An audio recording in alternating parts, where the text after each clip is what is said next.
Seja bem-vindo ao vlog do Breno. Oi, vlog! Mãozinha levantando. Eu tenho medo. Eu não entendi o que ele falou. Eu tenho muito medo de ir. É porque tem uma... Sou histérica. Acho que você ia gostar. Será que fala mais pra mim, não? Não, eu não consigo fazer a massa igual eu vou fazer no Brasil. Não, você já tem...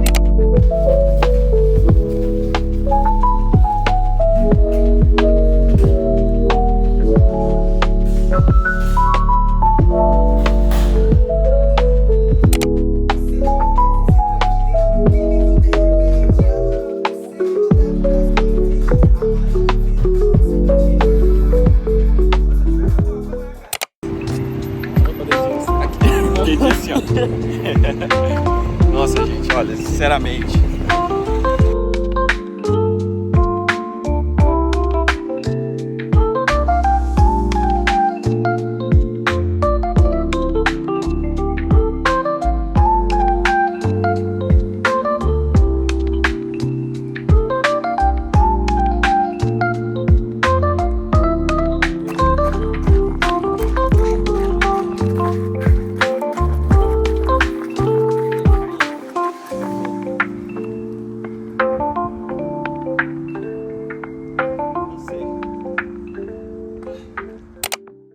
Ó, a gente desceu aqui, bonitinho, né?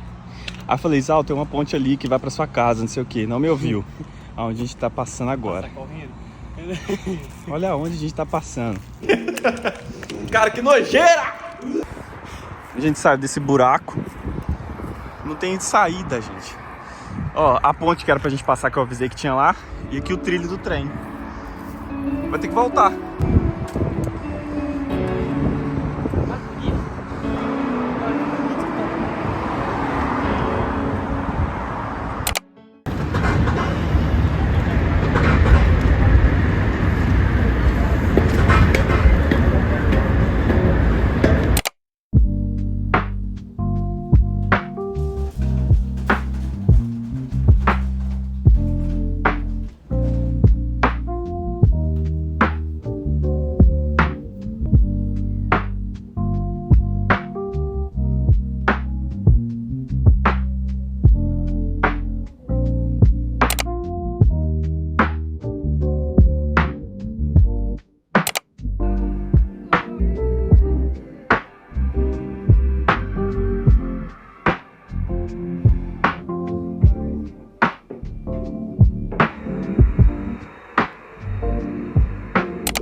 Acabei de limpar o quarto e não existe coisa melhor do que um quarto limpinho, um tapete sem poeira pra você se sentar. Hoje eu tenho um casamento pra ir, de uns amigos meus. Comecei a passar mal ontem, de nariz entupido, garganta doendo, o corpo assim meio estranho. Mas eu vou conseguir curtir igualmente, nada vai me atrapalhar. E como hoje é uma quinta-feira, tive que pegar uma folguinha pra poder ir nesse casamento, então eu aproveitei pra dormir até mais tarde, porque assim, gente, eu tô extremamente cansado nesses últimos dias.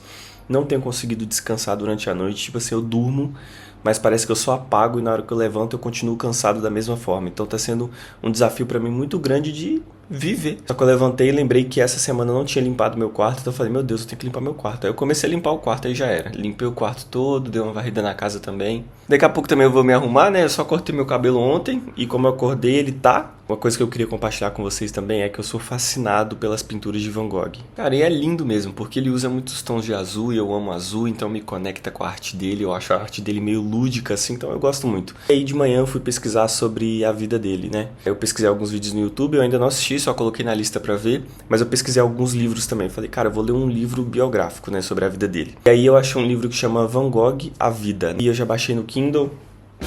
Tá aqui inclusive, e daí quando eu terminar de ler ele, ou durante o processo de leitura também, eu venho comentando alguma coisa com vocês.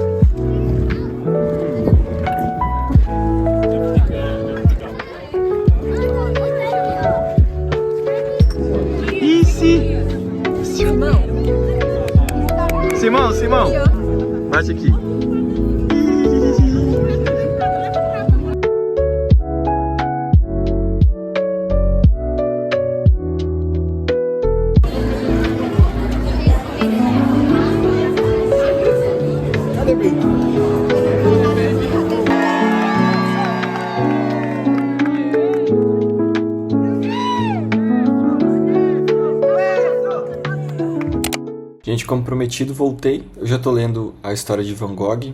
Van Gogh é a Vida, o nome desse livro. Eu esqueci o autor. Eu tô muito animado em estar lendo porque eu tô lendo pelo Kindle. E tem muito tempo que eu não leio pelo Kindle, então eu tô gostando da experiência novamente. Parece que eu tô sendo o Breno de 16 anos quando eu comprei esse Kindle e tô usando ele pela primeira vez. Então eu tô me divertindo muito nesse processo aí. O mais legal, eu acho que é a primeira biografia que eu leio na minha vida. E é muito interessante ser sobre o Van Gogh porque eu gosto muito dele. Eu já falei um pouco sobre isso nesse vídeo. E eu tô muito animado em descobrir mais sobre a história de vida dele, né? E o primeiro capítulo que eu li, não é bem o primeiro capítulo, né? Mas é tipo um prólogo. Já começa com o escritor falando através do ponto de vista do irmão dele, o Theo. E aí ele tá indo de viagem, provavelmente pra quando Van Gogh morreu, né? Ele tá indo pra cidade, porque ele recebeu uma carta dizendo o que aconteceu. Já de primeira já apresenta Van Gogh do ponto de vista do irmão dele. Em uma parte do capítulo ele cita outra artista, que ela se chama Émile Zola. Ela escreveu assim: o que procuro num quadro, antes de qualquer outra coisa, é o homem. E logo acima, no parágrafo anterior,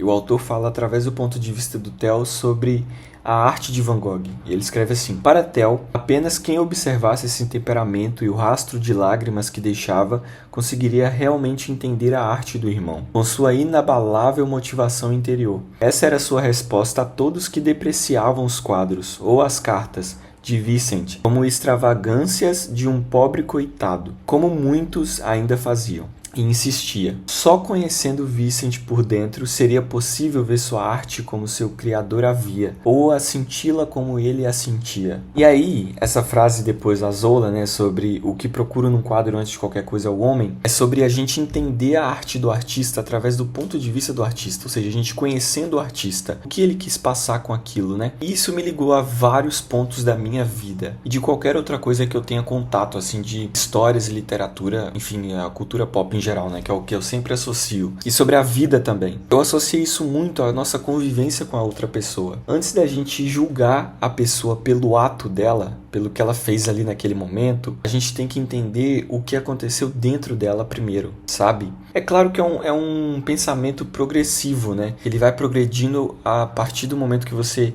tem esse tipo de pensamento, esse tipo de questão, você vai aprendendo cada dia mais um pouquinho mais sobre aquilo. Mas o que eu já consegui enxergar através dessa frase, desse parágrafo, desse ponto de vista do Theo, antes de Vincent morrer, porque a arte dele foi conhecida mesmo depois da morte dele, né? Pelo que eu sei, né? Eu ainda não li tudo por completo, eu ainda não sei 100% da história dele, mas pelo que eu sei, a arte dele só foi reconhecida depois que ele morreu. O Theo até fala aqui, né, que as pessoas depreciavam a arte dele, mas ele disse que quem conhecesse o irmão dele de verdade, intimamente, saberia o que aquela arte representava e assim dava aquele certo valor. Então essa mesma situação com pessoas. Quando eu li isso, cara, eu falei assim, mano, que incrível, cara, que incrível. Hoje eu tava numa aula e uma pessoa compartilhou o ponto de vista dela sobre várias coisas, né, sobre a vida. Ela entrou num assunto bem legal e demonstrou como que a nossa cabeça, ela entra numa paranoia de conexões. Então a gente pergunta por quê?